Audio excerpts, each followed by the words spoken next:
Sorry. என் ரூமுக்குள்ள எப்போ வந்தீங்க? நீ பாடிக்கிட்டு டவல ஹேங்கர்ல மாட்டினியே, நான் அப்பவே வந்துட்டேன். ஐயோ, நான் ட்ரெஸ் பண்ணிட்டு இருந்தேனே அப்போ? பொய் சொல்லல, நான் இங்கதான் இருந்தேன். ஓ காட், எல்லாமே போச்சு. எதுவுமே போகலையே, அதுக்குள்ள ஃபீல் பண்ணிட்டா இப்படி? ஆனா அதுக்கு முன்னாடி ஜென்டில்மேன் அந்த பக்கம் திரும்பிட்டேன். கதவை தட்டிட்டு உள்ள வர வேண்டாம்? ஏன் கேக்குற? தட்டோ தட்டுன்னு தட்டினேன். உன் பாட்டு சத்தத்துல அது மிக்ஸ் ஆகி உனக்கு கேட்கல. ஐயோ, இப்ப எதுக்கு வந்தீங்க? அதானே, எதுக்கு வந்த? ஒண்ணுமில்ல, என் ரூம்ல போர் அடிச்சுது, அதனால உன்கிட்ட பேசி பழகி ஏதாவது கதை புத்தகம் வாங்கிட்டு போலான்னு வந்தேன். கதை புத்தகம் எல்லாம் நான் படிக்கிறது இல்ல. அப்ப பாட்டுன்னா உனக்கு ரொம்ப பிடிக்கும்னு நினைக்கிறேன். இந்த பாத்ரூம்ல கூட புடவை மாத்தும் போது ஒரு சங்கதி போட்டிய, அது ரொம்ப நல்லா இருந்துச்சுன்னு சொல்ல வந்தேன். நான் வரேன்.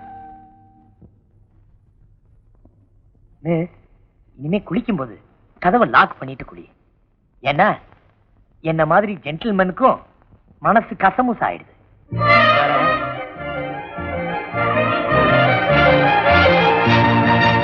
நாம பழகிறது எங்க அப்பாவுக்கும் தெரியுமே. உங்க அப்பாவுக்கு தெரியுமா? ஒண்ணு சொல்ல.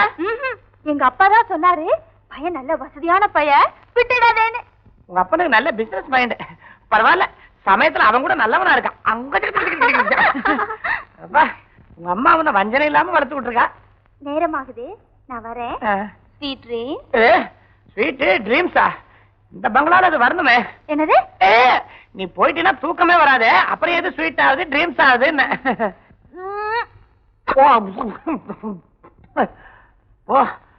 ஒரு வெறித்தனமாவே அன்பை வளர்த்துச்சான். இருந்த ஒரே துணையும் போயிடுச்சு. எங்க அப்பனே பிள்ளையாரப்பா, இன்னைக்கு ராத்திரியாவது இந்த சத்தம் கிட்ட வராம பாத்துக்கோ. இந்த புச்சருக்கும் மாந்திரிகாவுக்கும் தூக்கமே வராதா?